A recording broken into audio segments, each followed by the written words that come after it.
Meus amigos, em João 9:11 está uma palavra muito bonita que eu quero estudar com você.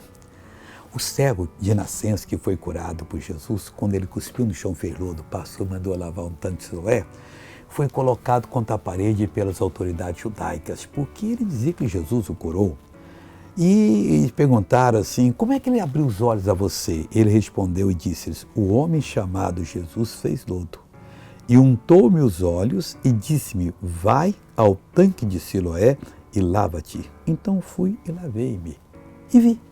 Esse homem tinha fé, porque um estrangeiro chega e só ouve o barulho do cuspe, que ele não enxergava, e sente que ele agachou, mexia no pó ali, e quem é cego tem uma audição muito acurada, pega tudo, e dá um pouquinho, esse estrangeiro passa aquele barro que ele fez no olho, se vai lá no tanque e lava. Ele podia ter dito, maldito, você está brincando comigo? Não, bendito foi lá, creu, lavou e viu.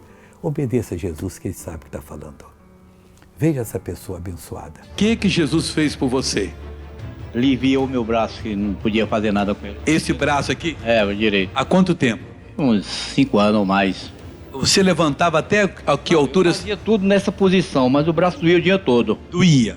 Doía. E levantava não? Agora não dói mais não. Mas não levantava assim. Então levanta agora, levanta tudo. E não dói mais? Não.